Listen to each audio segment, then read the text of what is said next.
Just a couple bad weather fans representing New York, talking all things sports. Man, what could go wrong? We got Alex, who's a fan of the Knicks, and Mike of the Nets. The yin-yang of the tri-state, place your bets on the Yankees, Giants, Mets, or Jets.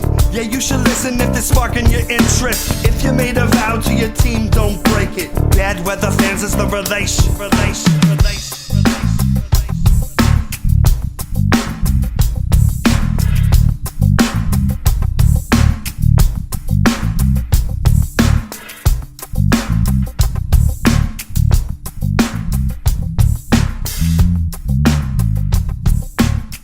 That's right. This is Bad Weather Fans, episode number 122. Mike Biseglia, Alex Benezowitz, and it's the post-NBA draft Bad Weather Fans podcast.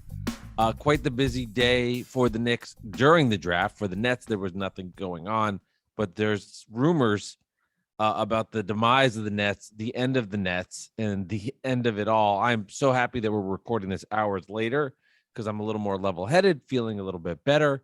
But overall, I would say shit night. I think Knicks fans not happy about what they did, although some will defend it because they'll do anything like that, just like some Net fans will. Right. And if you're a Net fan, I mean, it's scary times. Alex, how are you? I've been better, man. I came to this tonight. I think where this podcast is going to be all about the Nets, and the Knicks will take at worst, Knicks will take somebody at 11 or trade down, not do all this shit. What just happened? You know what I mean? So to sum it up, for if you don't know, which I'm sure you do at this point, where is the text that I sent you? Because all the tweets I'm reading are like beyond crazy. So the Knicks have the 11th pick, and you get rumors that they're going to trade up for Durant. They're going to trade up to get Ivy. Ivy falls to 5 to Detroit, and you have rumors that the Knicks are going to trade up, and then they need to go get Durant to move up to 5 because Detroit wants him, right? So you're like, oh, okay, so let's hope he falls to 11. Then all of a sudden, around the 7th or 8th pick, you see a tweet go out saying Detroit is not moving Ivy. So you're like, oh, damn, fuck. All right, whatever. Let's just take a pick at 11. Let's see what we got. Then out of nowhere, 11 comes up, and the Knicks traded with Oklahoma City for future picks. And we're just like, okay, so we don't. Also, do we have 12 now? No, we don't even have 12 now. So Oklahoma City has 11 and 12, and now what do we have? We have nothing. Like, what did we have? So now fans are like in a frenzy. Like, what the fuck do we have? Like, what did we get? Then out of nowhere, 13 or 14 comes around, whatever the pick is. And Charlotte takes Durant. Is it Durant or Durant? I don't know. Whatever. The only Durant I'm thinking about has an ant with it, and it's trouble. Or Duran. The whatever. Yeah. So that pick comes through. Then all of a sudden, there's conflicting reports from Shams and Woj saying, the Knicks have traded with Charlotte to get him, and then all of a sudden, there's another thing that says that Durant is going to Detroit. So it's just what's happening here. So now Knicks fans are excited again. Like, yo, did we get Ivy? What did we get? And all of a sudden you see it starts to trickle in. Kemba's gone in the deal. So now we're like, what did we get? Then it's like Charlotte gets these picks. Okay, well, what did the Knicks get? And it's just like, well, right. What did we get? And we still don't even know what we got from the Oklahoma City trade.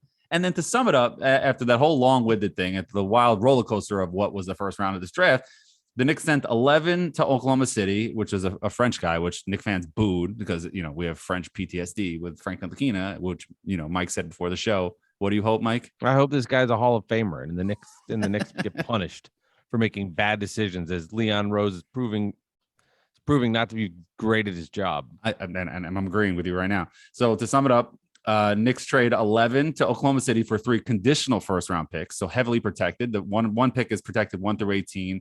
The Washington pick, whenever it is 1 through 14, and the Denver pick, it doesn't matter. They traded that pick in the second trade. The second trade, the Knicks got Durant for the 2023 Denver first that they got from Oklahoma City and 4 second-round picks, right? And Detroit then got Durant to take Kemba. So the Knicks dealt Kemba, so the Knicks still don't have anything. Then Charlotte got a few seconds from the Knicks plus a 2025 first from Detroit. Okay. And now Charlotte has got 5 picks in this deal or something, like the seconds and this and that. Right. So they just stockpiled.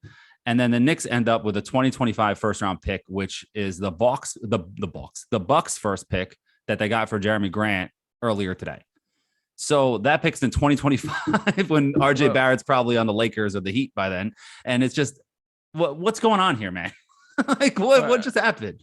So I'm losing it. It's clear what they're doing. I mean, basically they're clearing caps. There's two folds in my head of what they're trying to do here. One, they're trying to clear cap space to get Jalen Brunson here and get rid of the mistake they made when they signed Kemba Walker. And that's one way of doing it, is to attach a pick with it, which is depressing if you're a Knicks fan, that you have to give up your lottery pick to get to make room to sign a guy and go that route. Now his dad's an assistant coach there, so it seems clear that's what's going. And then the other avenue is stockpiling draft picks, because then they can use those for assets later on. Now, clearly, I think we've seen that Leon Rose and the Knicks have a clear angle of how they're trying to do business, right? They're trying to gain assets. They're trying to acquire as many draft picks as they can and use those down the road to see what they can come up with. They're not in the business, really, of drafting players right now. I mean, we saw it last year with the trades they made moving down in the draft, and now again this year. They don't feel confident in that. They don't feel good about it. And basically, since Obi, have kind of quit on that. They've had some success with later round draft picks, a lot early to tell, to see what happens eventually with some of these guys. But you feel good about where they work and how they're progressing, considering all of that. But that's just the way the Knicks are doing business. And, everybody has always said, like you had said this before, I'm sick of the Knicks being entertaining, being interesting, and being like, oh, I just want to be boring. Well, you're boring. Like the Knicks are boring, right? The Knicks are making trades like this and are boring on draft night, and now signed to see if they can go out and sign, Jalen Brunson, and see if they can have their backcourt of the future. And if they feel like that $25 million for him is worth it or whatever. But that's the Knicks, right? They're just boring. Well, this isn't really trade. They're making trades to acquire free agents. But other than that, like, there's no other reason to make this trade. There's no other reason a 37 and 45 team is going to trade their lottery pick for more lottery picks later and just spin their wheels. There's got to be free agents that they're trying to get, or maybe Kyrie Irving. Of course, but this is not boring. Yeah, it's not going to be Kyrie. This is not boring. This is mind-boggling, because it's you better fucking get Jalen Brunson, okay? You better fucking get him. You did all this stuff. You better get him. And I don't even want him. I don't even want him. But you just maneuvered your entire roster. You punted on a top 11 pick. And you could have traded up for Jaden Ivey. He was on the fucking block. You know what I mean? The Pistons said they wanted to keep him. He fell into their lap. They're like, you know what? Fuck it. We'll keep him. You know what I mean? And like, okay. You're going for Jalen Brunson. Okay. You have the cap space for him. Okay. There was a report last week. Jalen Brunson told people he's staying with Dallas. Well, and now all of a sudden he's out there. Knicks hired his dad, and now he's all of a sudden going to change. Like, okay, he's probably going for the highest bidder. That's fine. He's an unrestricted free agent. Okay, but who the fuck is Jalen Brunson to demand all of this? You're not going after Jimmy Butler. You're not going after LeBron James. You're not going after Kevin Durant, Kyrie Irving 5 years ago. You're not, like, what are you fucking doing? You know what I mean? It's just, who else could it be? Is there any other Donovan guys Mitchell? On their radar? I mean, but they don't even have the assets to trade for him. You know what I mean? Are you going to get Donovan Mitchell? I guess. Yeah, we'll find out. Why would the Jazz just hand them Donovan Mitchell? We'll find out what the Knicks are doing in free agency, because right now I think it would be an incomplete on their draft night based on how they do in free agency and what they do. I mean, it would be irresponsible, I think, to grade it, because there's nothing to grade because they're clearing space. But it's just frustrating because same old shit. Well, It's frustrating too, because they're admitting, I mean, I guess in a good way, they're saying, hey, we're getting rid of this now. But I mean, that Kemba Walker thing is just going to just destroy that. Right. Could destroy them. And which is crazy, because didn't we think it was sorry to cut you up. Didn't we think it was a 1-year deal when they signed him? I mean, no. I mean, that's why I was that excited, because I'm like, oh, 1 year, whatever, fuck it. You know what I mean? No, I mean, now if you're saying 2 years of Kemba Walker it's a terrible contract. That's a terrible, terrible contract. And it's only $9 million but this year, but it's a lot of money. It's $9 million sitting there. Right. And obviously the Knicks needed to move that if they wanted to be in this, the Jalen Brunson sweepstakes. But your problem sounds fun. But also, as a Knicks fans, I don't want to hear people spinning this as some genius move or we're stacking picks. Let them work. Let them do this. No, this was a terrible fucking night. Leon Rose made the mistake to get Kemba Walker. He doesn't get a plus for getting rid of him. It was obvious he had to get rid of him. It was a terrible fucking move. Just pick somebody at 11. Dump salary cap space another way. Do something. Get us something here. You suck. You're in the lottery, and then you say, "Fuck this lottery. We're gonna get Jalen Brunson." You know what I mean? It's just, it's. Don't tell me that now this is all part of the plan. We got this going. They're stacking picks. These picks that they stacked are heavily protected. Sure. They're probably going to be second round picks. Don't tell me this is some stroke of fucking genius. It's not. It's not. They're basically business. Right. They're covering up for their mistake from last year. They couldn't dump Kemba. So what they did is that they fucked up the draft this year because they couldn't dump Kemba. Instead of trying to dump somebody who actually has value like Noel, like you can trade him for somebody instead of just dumping him and getting absolutely fucking nothing, a pick in 5 years, in 3 years. When it's just, this is supposed to be about RJ Barrett. This is supposed to be about getting guys in there that want to play basketball for the Knicks, not like Julius Randle, getting him out of there. It's not supposed to be about fixing a mistake for $9 million. Okay, you have $9 million that's stuck on the salary cap, and you can't get Jalen Brunson. Oh well, that's what I look at it. Oh well, now let's just go somewhere else. Let's do something else. We can't get Jalen Brunson. We fucked up. It's not like LeBron James. You had to put yourself in position to get LeBron James. You had to put yourself in position to get Kawhi Leonard. You had to put yourself in position to get Kevin Durant. This is Jalen Brunson here. Okay. Here's the scary part about it too, is if he's not very, am I crazy? If they no, you're not crazy. If they sign him and he's not very good, I mean, that's even a bigger issue.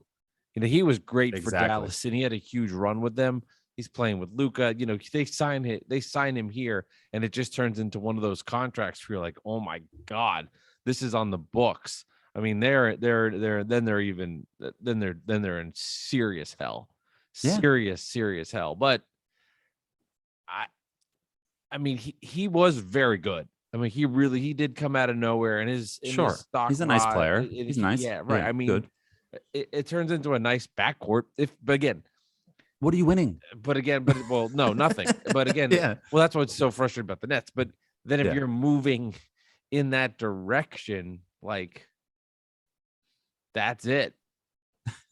There's no more young players to develop. The Knicks, like, they have all these young players to develop, I guess, but it's like, I don't know. I don't feel excited about really any of them. Looking at it, like, they're just stuck. I think, and I saw this on Twitter today, and it like was getting in my mind. And I saw a lot of Knicks fans celebrating the net demise. And then I was like, I get it. And then it's like, when the dust clears, I'm like, your team sucks. Like, you're hoping. Well, the Knicks are hoping for the young players get better. That's the hope. You know what I mean? Because young players don't stay the same every year. These teams suck. But like RJ could take a step, Quickly could take a step, Obi could take a step, Mitch could take. These guys can get better. Right. So like that could happen. Like they could be the Grizzlies. Like, you know what I'm saying? Like that could happen. But I hear what you're saying, and Jalen Brunson is not the next piece, the key to the puzzle where you got to maneuver your entire roster and your fucking punt on a draft pick just to get rid of Kemba Walker so you can get Jalen Brunson. Here's what the fuck are you doing? Here's what would frustrate me: like the Knicks, the last 2 seasons, their first round, their pick that was, this was a lottery pick the year before they made the playoffs, so it wasn't a lottery pick, but it was their first pick in the draft. They've moved back in the draft every time. Like, that's a trend from Leon Rose. They're not just taking the best available player that's there in their opinion. They're maneuvering things around to change it around. And it's never just like draft the guy. Draft the guy. Acquire talent. It's make a move, change, add draft picks later. And this one clearly is a sign that there's somebody and they want that cap space. But I'd be frustrated as a Knicks fan because you've had cap space. You haven't done well with it. Like I didn't understand last year re-signing all these guys. Like, why re-sign all, like, the Nerlens Noel contract? I'm like, that was a waste to me. That was a waste. That's a waste of money to bring for a backup center. Backup center. Right at the time, I guess you're the 4 seed, so it feels better. Yeah, you want to bring your guys back and whatever. Now it's like there's that money. Kemba, Fournier. I mean, Burks. that last season's off season for Leon Rose could burn him forever. It's true. It's true. And this offseason, he might not, it's setting it up. I'm getting ahead of myself. I got to compose myself and get my words together and get it out there. Julius Randle's still on the team. Yeah. You know what I mean?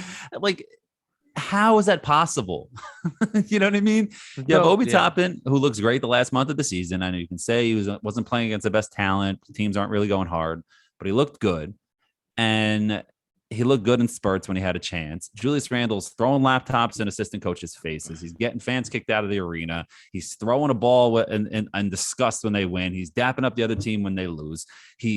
Has no discipline. The coach favors him, and he's supposed to be developing young guys while he's favoring a guy who's not even that great anymore. So how do you still have this guy on your roster, which is another mistake for Leon Rose? So now he's taking the L for Kemba Walker tonight.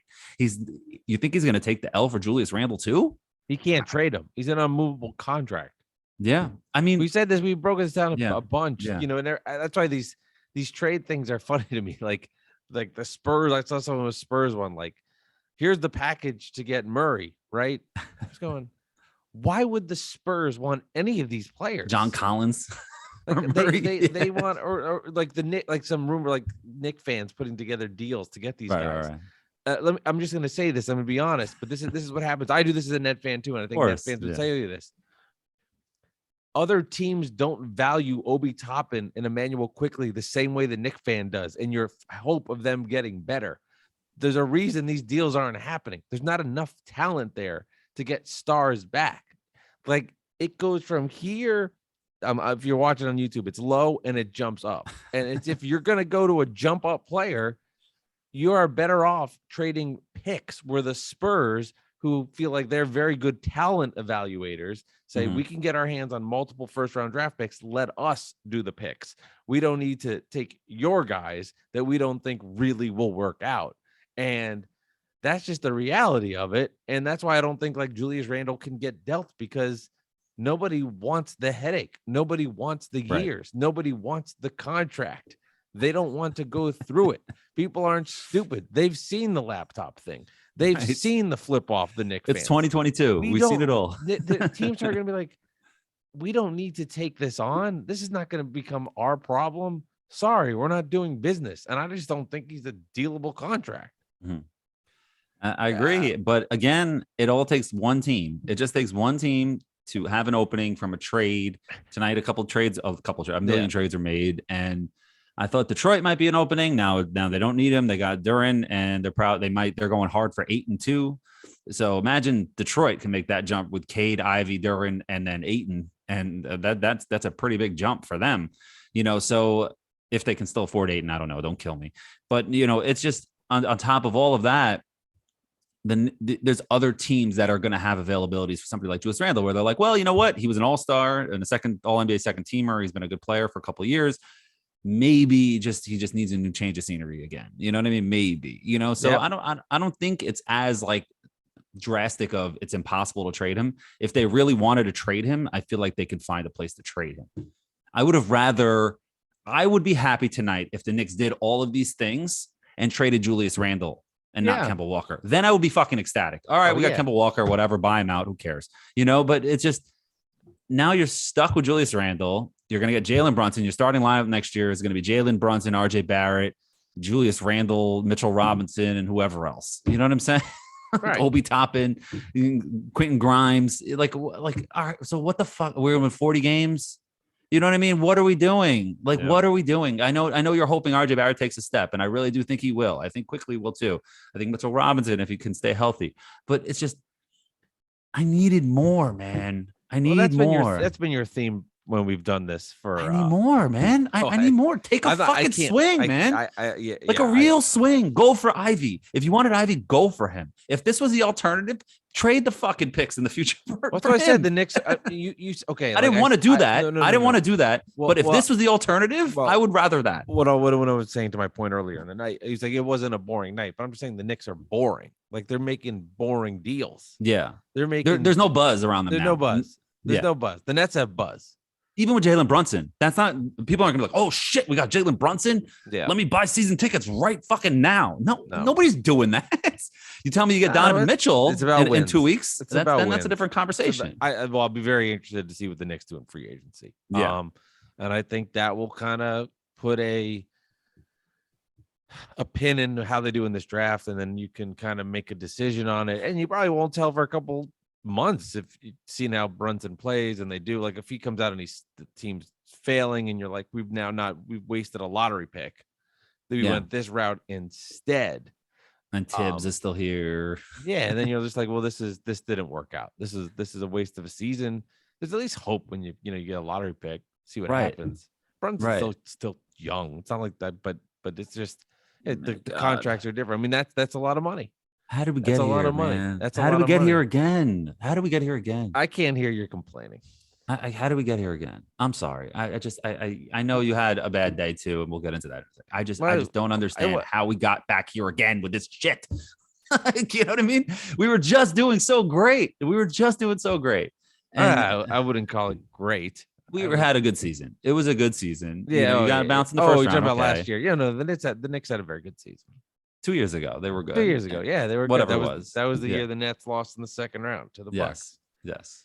We were doing all right. We looked good, and then now you're just. It's at the trade deadline. I said it, and you can remember it. I'm sure. I said I would fire Leon Rose right now because he didn't make any moves at the deadline. He didn't dump Alec Burks. Somebody would have taken Alec Burks at the deadline. He didn't dump anybody just to dump salary. He didn't do any of that at the deadline. He did nothing. Literally fucking nothing. And now we come up to the draft. A week before the draft, Alec Burks has foot surgery. So now nobody's going to trade for him, even if he's an expiring contract. Why am I going to trade for him? Got to see if he's well for the training camp before I'm trading for him. And now you do all this maneuvering to trade Kemba Walker when you could have just dumped Alec Burks at the deadline, but you didn't because Tibbs loves him. So now what the fuck are we doing here? So that could have been the money that you wouldn't have had to do all this for Kemba. You would have already been under the cap if you wanted Brunson, and we could have just taken the 11th pick, and maybe it would have been even worse because you wouldn't have had Burks. You know what I'm saying? Like, God, what has happened? How do we get here, man? Bad decision making. Yeah, man. It's just it's nuts. It's nuts. But you know what? At least I can't even say at least we're not the Nets after tonight. Can't even say that. I don't know how bad. to. The Nets still may end up with Kyrie and Durant next week of being fine, and everything's. The thing with the Nets is just like everybody's celebrating, but nothing's. There's been it's just funny. It's funny for us. It's just it's just funny. But I mean, it might be reality, and I think Net fans are taking it like it is real. And I don't know how you could not take it like that because I think I've seen a few Net fans that are like, this is just part of the game, and they're using the media back and forth to play their game. Okay. Something made me laugh. He's like, Kyrie said the media is pawns. And I'm like, right now I'm totally getting crushed. Totally a pawn. It's totally a pawn. Like he's got something here. He might be really right on this. But you're in the moment, and you're just seeing like all these things build and build and build, and it's impossible not to believe it. Meanwhile, Kevin Durant's tweeting like, this is a wings league, and you're like, what the hell? You know exactly what you're doing, and it's got Net fans freaking out. Deserve it. I mean, understandably so. I mean, to get to not be able to see Kyrie and Kevin Durant teamed up with Ben Simmons as an option would be the worst. And I think if the Nets ownership is playing a game of chicken and they do not give Kyrie Irving what he wants, they're making a horrific mistake that would set the franchise back forever in a long-term sense, 10 years worth. You can't dig out of these holes again because they go back into the abyss. You can't do it. And I get it. And I've seen some people say some stupid things in the regards of, oh, you can't give in to Kyrie Irving. You can't give in to his demands. Look what he's done. It's a players-driven league, and he's friends with Kevin Durant, who's a MVP candidate every season, gives you a chance to win. Doesn't matter. And the alternative is you suck and you're bad and you're right back. And no draft picks. And no draft picks. Well, I would say if Durant's gone, there's picks coming back somewhere. But I mean, you're not getting your own picks. You're not going to be. No, they have. I mean, they do have 3 of the 6 picks, so I think that's a little misleading with stuff. Right. But I'm saying it's not like you can just tank and bottom out and have the first pick next year. No, it's not their own pick. Yeah. Correct. Yeah. Exactly. So there's some of that. Like, what are you supposed to do? I don't understand how any logical person could say they're better off without Kyrie because it is attached to Kevin Durant. And when Kyrie's on and good and he has his shit together, they could win. And I would pose this to anybody that says the Nets should trade Kyrie and Durant because then they should start over and build a better culture and all of it. I would go, if the Nets have Kyrie Irving, Kevin Durant, and Ben Simmons, I know there's a lot that needs to go right for it to work, but can they win do they have an opportunity to win a championship? I would say the answer is yes. If they deal Durant and Irving, do they have a chance? It's not, it's gone. Like the window's over. It's over. And it depends what they get, of course, but it's not likely to be as good. It's over. There's nothing they can deal that's going to get a return like that. And for me, if they're going to deal Durant and Irving, then it's like, let's just full rebuild it. Let's full rebuild it and start over because I don't want to be stuck in the middle. I'll take the shit seasons. I would take the shit seasons and just rebuild it up again. But they have to bring him back. And the Nets ownership, and they can't be this dumb. Like there has got to be a plan. Like they can't just see this and go, yep, I guess we lost these guys. Like that to me is not humanly possible. There's in the back of my mind, maybe I'm just trying to trick myself. There is some sort of plan here. And they've talked to Durant because they can't be this stupid. Yeah. And is this a real stand? Then it's taking a real stand against Kyrie and trying to really want to get this contract that's out there where it's non-guaranteed for the last 2 years and he has to play over 65 games, or if that's a real contract that's out there. But I think Bobby Marks was saying that. Excuse me. Yeah. And are they taking a real stand, or is it a stand like the vaccine stand where like we're not letting him play until he gets vaccinated? Then 3 months later, like, oh, well, you know what? We had some injuries. We're fucked. Like, you know what I mean? Come on back. You can play away games now. You know what I mean? So is it a real stand? The Nets just look like a bunch of frauds again as an organization, unless it's just overall, like I respect them for standing up for Kyrie. But like you said, there has to be some kind of plan here. And at the end of the day, like you said, the Nets are fucked. They made a deal with the devil already. They have to continue the deal until it's done. The deal. Right. You're already in it. Yeah. You're stuck in this. You have to, right. It's just like when you start it, you continue it. You can't just pull out in the middle and do a reset. It's just not possible that Sean Marks and Joe Tsai are going, all right, let's just see what happens. We'll see if we can play it out. And then hopefully Durant over here agrees with it. No, there's just no, you got to go. All right, Kevin, here's what we're doing. And he's got to then say, okay, here, this is fine. This is fine. Good luck with Kyrie. I get it. I know we'll get a deal done eventually. I understand this is the business side of it. Or if he goes, if you fuck around, I'm going to leave. Then they go, here's the money. There cannot be, once Durant says, I'm done, you have to give over the cash. It's over. And if you don't, and you're the Nets and you don't do it, you have set your franchise back. And like you said, you've already started that deal with the devil. You have to continue it out and see if you can get a championship, or you're in the abyss and it's over. And it's over. And it's not like in baseball, a lot of times, a guy says he's worth so much. And, let's say like Cespedes, for example, and when they wanted the Mets were going to give him a big contract that he's like, no, I can get more. He's like, all right, they're like, all right, go get more. And he ended up coming back and signing for close to what the Mets wanted to give him in the first place. I think I'm getting that right. But then it's not like that in the NBA because NBA players are crazy. They're crazy. Like Kyrie will literally take, just to stick it to the Nets. He'll take a nothing contract with the Lakers just to go win a championship. And, the problem with that, though, is that threat is kind of empty as well, because then he's risking his friendship with Durant to sign with LeBron. You know what I mean? That's twisting the knife in Durant's back, because that's his biggest rival in this era is LeBron, who's the best player, so it just comes down to it as like Kyrie at the end of the season. We talked about this on the podcast at the press conference after the season was over. He said, me and Kevin have to sit down and discuss. I'm paraphrasing here. Me and Kevin, they have to sit down and discuss the future of the franchise. And then he goes, "Oh, and with Marks and the owner, and you know what I mean." But like, you can't say that. You're embarrassing the organization. You're embarrassing the owner. You're embarrassing Sean Marks. You're just like personally telling them, like, yeah, we run this franchise. Go fuck yourself. You know what I mean? Like, everybody knows that's true, but you can't say it. Right. You know what I'm saying? Because you have these billionaire egos, and Sean Marks built this team to allow them to get these guys. He gets a lot of credit for that.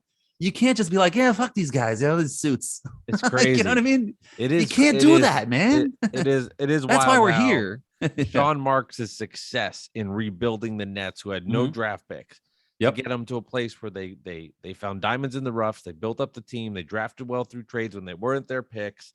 Developed Joe Harris, developed Spencer Dinwiddie, developed Jared Allen, brought in core guys that helped them, made a playoff stint, and then got smacked by the Sixers, where from there they were able to lure free agents like Kyrie Irving, like Kevin Durant, and then you see them just infiltrate the team and then take over. I would imagine Sean Marks behind the scenes probably hates that, but also then recognizes that he can win a championship, and that's a great, it's a great thing for them. I hope the egos aside, I'll say it and I'll say it again. The Nets can't be this dumb. Like, there's just no way. They have no choice. Yeah. If this blows up and they both are gone, I will say it's one of the biggest blunders I've ever seen in sports history to allow the top 2-3 NBA player to go, because they were getting into a money dispute with Kyrie Irving over the 3rd and 4th years would be ridiculous. And just like you said, if you made the deal with the devil, this is what Kyrie is. There's good, there's bad. You have to continue because he's a package deal with Durant. To turn back halfway through would be an embarrassment. And if you're a Net fan, would really be the single worst moment in franchise history. Yeah, and I don't think Durant and Kyrie care about winning with the Nets as much as the fans do. You know what I mean? They care about their friendship and making their money more than they care about you. I mean, and the Nets fans, they really do. And like, Durant's doing what he can to make sure Kyrie gets his money. Because they can really just be like, Kyrie could just be like, all right, I'm opting into this year. Let's crush it this year, and then I'll prove to you that I can win. But he wants his long-term money now. He might get more if he gets that supermax, right? If he opts out and gets the max now, I think there's something to that. I could be wrong about that, but either way, I'm sure he wants the protections now when you can.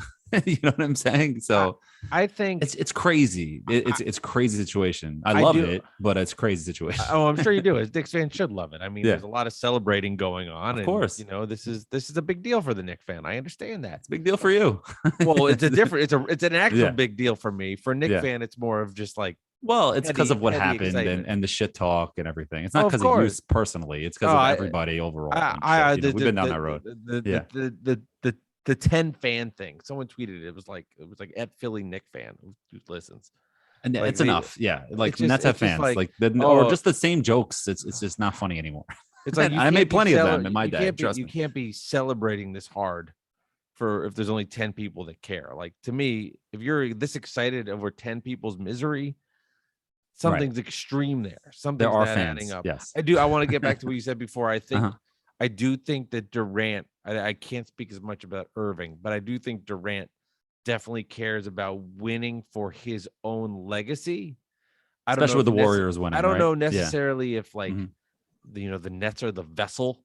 I don't think he cares as much if it's the Nets or who picked the team if he goes somewhere else. But I do think he cares about getting another chip. Kyrie, I don't know. But I think Durant does. If it's in a Nets uniform, I don't know if that necessarily is a big deal to him. I thought he liked it here. But things happen fast. They change fast. Kyrie, so excited about being by his family in New Jersey. He was able to go to birthday parties, man. And at least he got that one in, man. He got that one birthday party in. He was able to go. That's great. What a nightmare. Oh, so the Knicks. I gotta be honest. It's really nice. We're recording this at night. Like, when the tweets stop is a nice thing, because when they're coming in fast and furious, it's just so in the moment. And that's where this Twitter is a disaster. Is you can in the moment. And I think like what happened? What happened? What happened? What I think what I think's bad too is you see negativity and it makes you feel sick. Like you see everybody else's misery and it just feeds into it. And it makes it worse and worse and worse, as opposed to like seeing some report one at night and all you can do is like call your friend, call your buddy, talk to your parents. I don't know, whatever. Yeah, whoever's now around. It's like yeah. there's hundreds of people now fighting with each other on their mobile devices when they probably all should be, at work, like helping the economy. But we're all like fucking fried on our phones, going back and forth. And somebody's making this point, someone's making that point, and it's become a Clickbait. Horror show. Yeah. I mean, today was a horror show. I'm glad it's over. Well, the Knicks, with the 42nd pick, I think it was in the second round, they drafted Trevor Keels from Duke, shooting guard from Duke. He averaged, I just lost it. Shit. Sorry. Say something. He averaged 11 points, 3 rebounds, and 2 assists in 36 games for Duke this year. So they got a guard. I mean, the Knicks have been good at drafting. If he hasn't been traded yet, I mean, who knows? The Knicks have been good at drafting late first, early seconds with Grimes and Quickly and McBride might be good and Sims might be good and Mitchell Robinson. So we'll see. You know what I mean? So, but whatever. Here's the latest from Shams. I'm just kind of repeating stuff, but he said, "Yeah, this is at 11:30. Quote: Kyrie. He was doing his stadium thing. Kyrie Irving, it appears, is going to find a new home, and Kevin Durant has 4 years left on his contract. His future is very much right now in the air. Kyrie Irving, it appears. So he did add it appears. He keeps saying the same thing over and over. Yeah. So it's just they're using the media as leverage, but the more and more it goes and the more and more egos are hurt, the more and more it feels like it. What do you think happens? Where do you think Kyrie and Durant are next year? Gun to my head. Not a team. Do you think they're on the? I won't pick a team's impossible. No, like a different team. I think they're gone. Gun to my head. I think the Nets cave because the Nets have caved before. But they should cave. Do you think they should cave? No, I'm not. I don't mean that in a negative connotation. Well, I know that, but I'm gonna. But like they'll probably cave. They'll probably give in is probably a better term, a less aggressive term. They'll probably give in to Kyrie and just give it to him because they realize they're not going to have anything. They can go out there and be like, "Hey, Kyrie, go get your contract somewhere." And he is the kind of guy. This is a guy who walked away from $17 million this year because he was too scared to get a vaccine. You know what I mean? So he's gonna walk away for money if he had the motivation. Like if he goes, Kevin, I couldn't get the deal. They didn't give it to me. I gotta go. You know what I'm saying? Right. And then that's the only way where that relationship can still be okay. Where he's like, they're still friends, and Kevin's just like, dude, I get it, man. I'm fucked too, so I'm gonna get out of here too. But you don't go do your thing. Do you think? Okay, that's part one. Yes. Do you think the way the Nets have handled it, even if the Nets did cave, they would say we don't care anymore? That, Alex, is the part that scares me. Took too long, right? Right. Yeah. Not that the Nets won't cave, but because they didn't cave fast enough. That's the part that's the bad part that's in my head. Like one part's like, okay, I think the Nets will cave eventually, but then the other part's like, and it's Kyrie too. So remember that. Yeah. The disrespect thing you're saying, like didn't do it fast enough. Peace. Hey man. You never know, you Kyrie, like that man. angle. That's a good one, man. That's the disrespect thing because it's like they're taking this down to the wire. They clearly want to have a decision before Kyrie has to make a decision about his opting in or opting out before he makes it official, because he has a major chip there where he can just leave. You know what I'm saying? So they're probably negotiating like crazy, and they're at a stalemate. I'm telling you, man. I really think it's not exactly that moment, but after putting out the press conference after the playoffs, but putting out dealing with all the shit the last 3 years, all the Kyrie shit, from the injuries to leaving the team, to disrespecting Steve Nash, from getting Kenny Atkinson fired, to just all of this stuff, to the vaccine, and then to in the press conference, you're totally shitting on everybody. It's like to that point, they're probably like, all right, man, like, no, man, this is fucking enough, bro. Like, you guys run the team and you can't say it. Like, you got to act like, you know what I'm saying? Like, you never caught LeBron in a press conference being like, this Gilbert guy, fuck him. Yeah. You all knew it. You knew that he meant that, but he Right. never heard him say, Sure. like, I'm making the decisions. Gilbert's we'll do fuck this guy. Just write the checks, bro. I'll give you a championship. This is for the city. This is not for you. Like, you know what I mean? He never said it, but we all knew it. Yeah. You know what I'm saying? That's a good point. But it's because it's such a player league. It all of it doesn't. He took it a step too far. Kyrie did. Yeah, but all of it does it. All of it. If you're going to win a championship, if they want an opportunity to win a title, they have to resign him. Right. It all, like, the Nets can't. What if you flip him for Bradley Beal? I'd do it right now in a second. If it meant Durant staying. If Durant's happy about that, then you got Durant, Beal, and Simmons. Fine, you're good to go. Done. And fine. Maybe not as, I think Kyrie has a bigger ceiling per se than Bradley Beal. Right. Like, but he's at that more, point, it's like consistent. It gives him a wing scorer, defender, is a nice pair along with Durant. They're going to have to get a point guard, which Simmons. I guess would be Simmons. I keep forgetting, but you put Simmons at the one. Yeah. Simmons is your guard, Beal, and then you have Joe Harris coming back. It's enough. It's I think a lot of things have to go right. A lot of things have to go right. I mean, a ton would have to go right for them to win. They'd have to try, first off. But I think at least then, you know what? Bradley Beal is a guy that's like an every other year all-star kind of player. Pair him with Durant will help open him up. He's a good shooter. And then you got Ben Simmons. Yeah, I'd do that in a second. I think you have to. Yeah, well, I can. Well, Kyrie may want to go to Washington. It'd be closer to Congress and the Senate. He can go protest outside the Capitol building. Washington, gonna be stuck there, being terrible. Where's Kyrie going? Boy, maybe he's not going to Dallas. Maybe listen. The funny thing to bring it back to the Knicks. The funny thing is that Dallas is one of those teams that Kyrie was quote unquote interested in, and maybe Dallas stalls on Brunson. And the Knicks swoop in and get Brunson, who's like, you know what? You don't want me. And Dallas is holding out for Kyrie. Maybe that's a way that they can get Brunson for a good deal. And maybe that's why they know that they can get him. I'm just trying to give devil's advocate. I don't think the Knicks are that swift. But, I just, maybe that's something there. Somebody mentioned that today on Twitter. I wish I could give them credit. I forgot who said it, but I can't take credit for that. But that's like an interesting point there. And it's crazy. This is how this stuff's bullshit. There's the list of the teams that Kyrie could go to.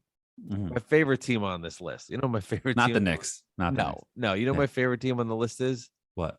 The Sixers, where James Harden was like, I have to get away from him.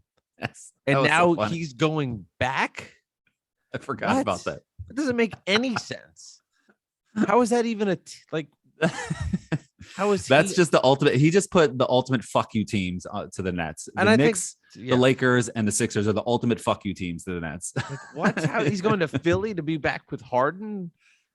Imagine Harden's face. Like, are you kidding? So that would mean that the Nets, in less than 4 months, would have traded Kyrie Irving and James Harden to the Sixers. Oh my God! Come on. The Harden thing has crushed the Nets too. Because if you're sitting here with James Harden, who's James Harden at this point. And even if it didn't work out last season with the vaccine and you don't win, but you still have James Harden, who's playing at almost a Harden level, and Durant, you tell Kyrie, all right, dude, just fuck off. Then it's like where they were when they made the Harden deal to get Simmons. And they still have all their picks and they're still okay. Yeah. I mean, I hate to say it, but I was like, I'm sorry, Ryan Hickey. I guess I would make the trade now. I mean, now you'd have to do it if it was Kyrie for Simmons. But the problem is Harden's done. Yeah. I mean, he'll I know, but he's not Houston James Harden. Mm-hmm. He's not the same player. I mean, shit, Joel Embiid said it. You don't have to hear it from me.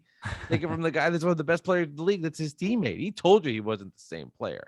Yeah. The Nets got screwed in the beginning when they dealt Allen and LeVert for that. I mean, I don't think LeVert's become the greatest player, but I think the health issues probably the Jared Allen one, he's a solid center, man. Yeah, DeAndre Jordan was another thing the Nets did for Kyrie and Durant, bringing DeAndre Jordan and giving him a bag when he was done. He was he had a couple good, but he was done. He was done. I watched him for half a season with the Knicks. Before that, he was done. It was just like he had a couple big dunks and a couple double games, and other than that, it was just like, all right, what is this guy? You know what I mean? Crazy, man. And so that part of that in the 2019 that made me die laughing. Like they gave DeAndre Jordan the money too, but you looked at it as like This is business. Okay. Yeah. We got to Oh, spend, yeah. we're spending a little more money on Kyrie and Durant, and whatever. Fuck DeAndre Jordan. We have to buy him out or trade him later. Who cares?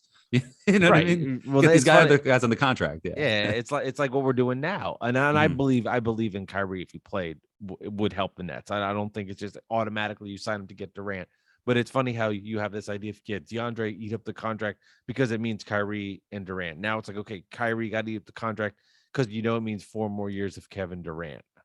You have to do that. Bobby Yep. Marks also said that if the Nets dealt Durant, they might get the biggest haul in NBA history back. A 33-year-old NBA MVP. I don't know about that though. But he has 4 years on. I think people feel good about him because he's playing at such a high level and he has 4 years left on his contract. But what are And you you're getting getting? him for 4 years. But who are you getting? Like, I because don't know. if you look at it, like the only comparable Picks. situation was, yeah, the only comparable situation is Garnett when he left Minnesota to go to Boston. And they traded like 5 players. It was like Al Jefferson and Gerald Green and a bunch of guys just to match up salaries. Or like Shaq when he went from the Lakers Right. to the Heat. Well, it you was can never like get the same Lamar output. Odom and Karan Butler. You're not going to get Shaq. You're not going to get Kevin Garnett back. You're not going to get No. Kevin Durant back if you trade Durant. You're going to get a bunch of guys with high salaries, some borderline all-stars, and a couple picks. That won't mean anything because you're trading Kevin Durant to a team that's going to be deep in the playoffs, you would think. You know what I'm saying? It's just you're never going to get the. I disagree with that. You know what I mean? You can't trade a guy like that. No, but if you're forced to, I'm not saying if you're forced to, if sure. you're forced to, you just try to get as many picks as possible. I just want this to have some clarity.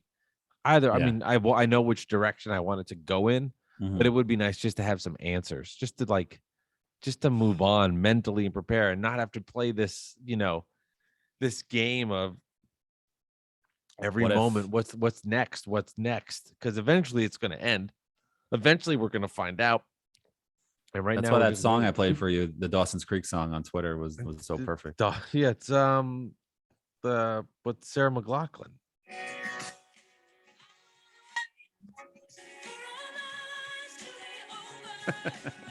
It's a good song. It got stuck in my head. You can stop playing it now. Highly illegal. Okay. Hope Sarah McLachlan finds you and sues you. Yes. Well, that's how you and Evan are feeling, and I was laughing about that until what happened on the draft night. Now I'm like, we're in the same holding pattern right now. We're both in the abyss. Thank God. Thank God the Knicks didn't do anything great tonight. Imagine they traded for Ivy and they didn't give up anything in the future, and they did exactly what I wanted, and they got Ivy, or they just stood pat at 11. I'd be like, all right, maybe this French dude is something. I mean, I wasn't too happy with that pick when I saw it. I'm like, another French guy? God damn it. But it's just. Can someone explain to me why all the Knicks fans are like, oh, we got to get Ivy. Like, well, okay, he fell in the Pistons' lap. Why would they want to then deal him? Like, what are the Knicks giving? If you're Detroit, what are you getting in return that you're like, let me trade away a need where I'm starting to build young talent?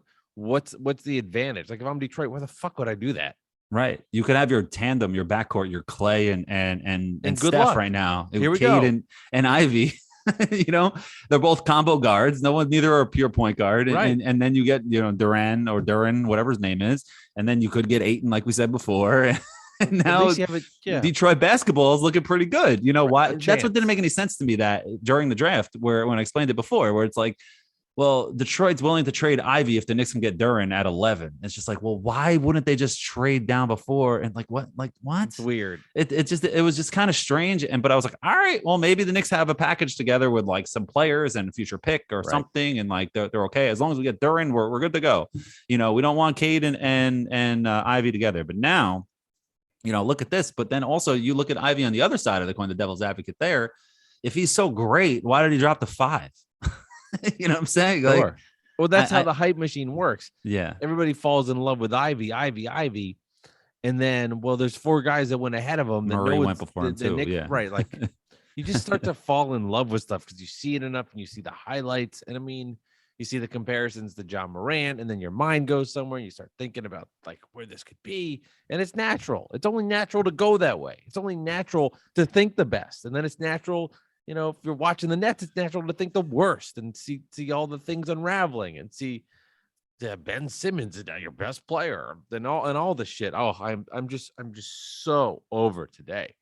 I'm so glad that so glad the draft's over. I'm so glad that Knicks fans got it out of their system, and I'm so ready to move on of all this. I wanted We're to in ask purgatory. We're both in purgatory right now. what were you said you went into Net Spaces for 5 minutes and then you called Net fans pathetic. Oh my God. I hate you were so pathetic. It was the things they were saying, dude. And this is like, Anything I some said? spaces are like, no, some spaces are like the drubs that like, what's the term? I don't want to say it.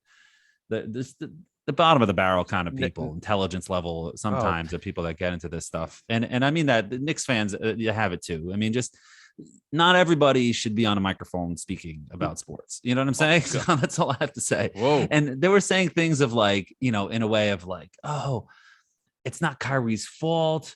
Then, it's he always shows up. He's not really hurt that much. Look at the amount of games he's played. It's just like, dude, he gets hurt in the fucking playoffs every time, right. And he walks away. I don't have to explain it to you. You know what I mean? And it's just like, that's why people are saying he's never healthy. That's why he's saying like he never shows up with the Nets. And then on top of that, they're saying things like, oh, what was the other thing? Something about like how if it's not even his fault with all the things that have happened. Oh, he wants to take a PTO day for mental health. Like, you're a fucking NBA player, man. Like, you have like 3 days off between games, and you work 7 months, 8 months out of the year, and you get paid hundreds of millions of dollars. And you need a day off just to clear your head. Like, come on, man. Like, skip practice tomorrow. Like, you know what I'm saying? Well, like, I'd always be real with it. Yeah. I think the risk is worth Risk is worth the reward. Yeah. I'm trying to say that's late at night.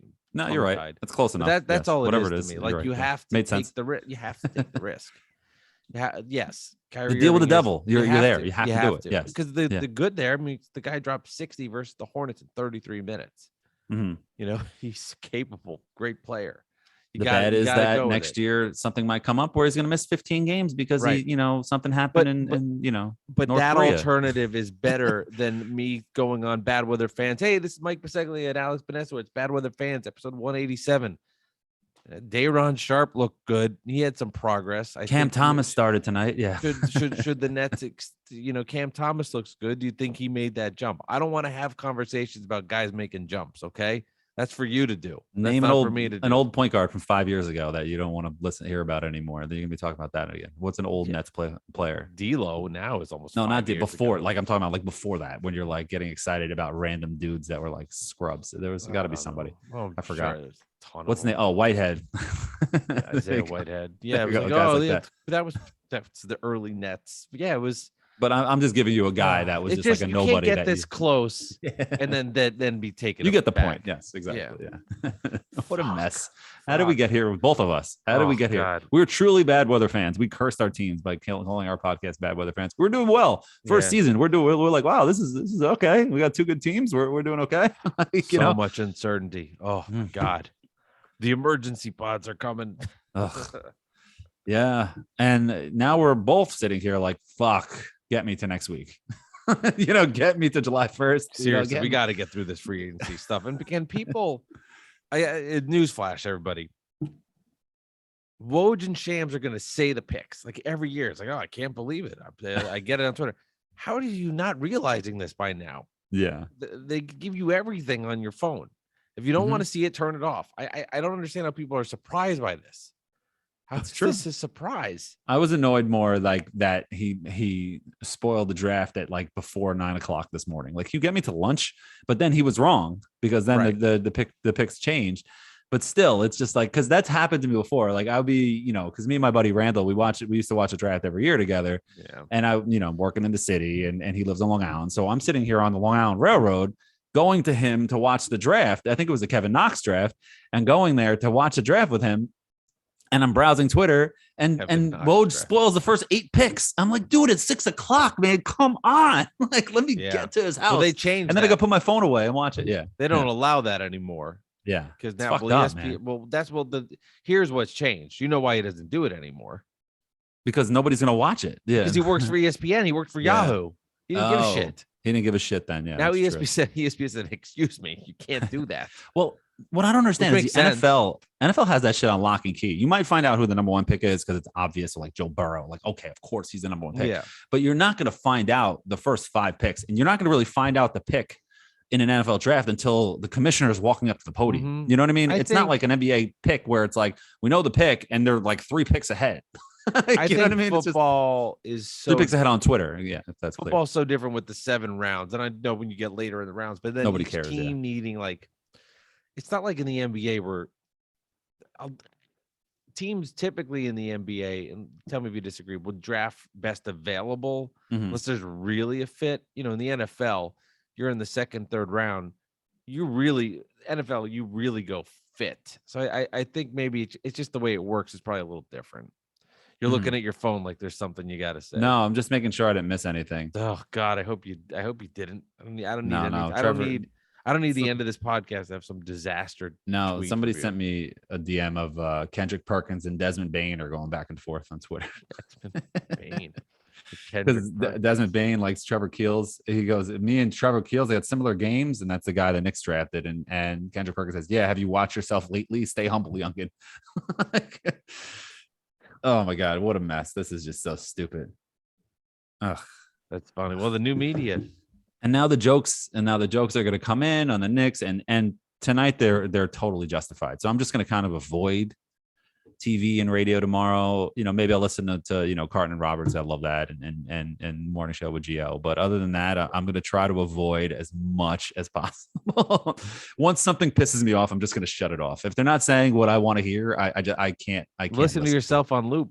Yeah, there you go. Got to listen to Bad Weather Fans like 7 times tomorrow. And I keep forgetting to say this in the beginning of the episode. If you want to support the podcast, download some episodes on the podcast apps. That's the best way to support the podcast. Subscribe and download episodes. Thank you. Okay, go. Continue. Do you think Shams? I have so many questions. Yes. And I'm turning to you because you're the only person I'm talking to right now. When he's putting out, hey, Kyrie Irving, it appears he knows what he's doing. So he I wish you could just like have a real conversation with him. With Shams or Kyrie? Shams? Well, both. Okay. But with Shams being like, what's really going on? Like, what can you? I know you're reporting this because that's what his agent's saying.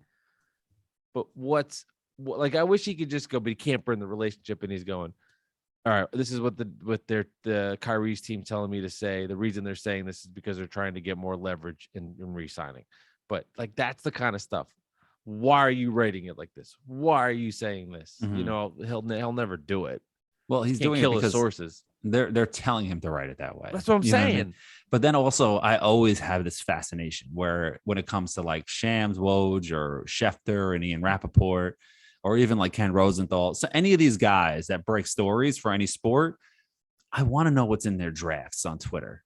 What do you have there ready to unload that maybe didn't happen, that nobody ever found out about, or just what's coming up next? Like, do they really know the next 3 or 4 trades that are happening next week already, like Woj and Shams? Like, do they already have it? And that's why they're so quick to get these trades out. Yeah, you know, because on Twitter, because it's not even like Woj will be on TV and then there's like a 35-word tweet 5 seconds later. Like, how did you fucking type that? Right, that's a great point. You know what I mean? It's saved in his drafts. Yeah. Or you know, you have an intern. You have someone assistant. That's like, here they are. Don't fuck it up. Sworn to secrecy, signed affidavit. Right. He's got to have those saved. That's funny. Yeah. Like in his notes page, it's like Pistons, Cavs. It's insane, Nets. dude. You can't I'm do it so fascinated. I want to see I want to see a documentary on that. Somebody to spill the beans one day, like a magician. Like they have those magician shows that, you know, they tell you all the tricks and how they do them. And then all the magicians got up in arms when they had these shows on TV. I want to see how the reporters do it. And then once that comes out, then it's over. Then it really is the new media, and it's just gonna be all whatever everybody wants. Free for all. Let's get Shams or Woj on. We can ask them. Yeah, let's go. Reveal your secrets. Is it Shams or Shams? That's what I'm gonna. I always say Shams. I apologize because it's New York. You know, it's Shams. I apologize. Well, we could get a magician on and ask about how he or her does their tricks. Maybe you can take a quarter out of our ear and be like, "Hey, there you go." Good job. Anyway, Yeah, all right. That's probably the end of the podcast. We're talking about Yes. magic tricks. Speaking of magic tricks, they went. Never mind. This has been bad. The Magic had the number one pick. Oh my god! I Again. was my spaces for some reason on my Twitter today. My two spaces are, R.I.P. Nets, and the other one said Magic Draft Board. I'm like, what the? Why is that on there? It's like, I don't care about the Magic. Draft One of your board. followers is in a Magic space. What? The R.I.P. the Nets I got. Yeah. The other one not so much.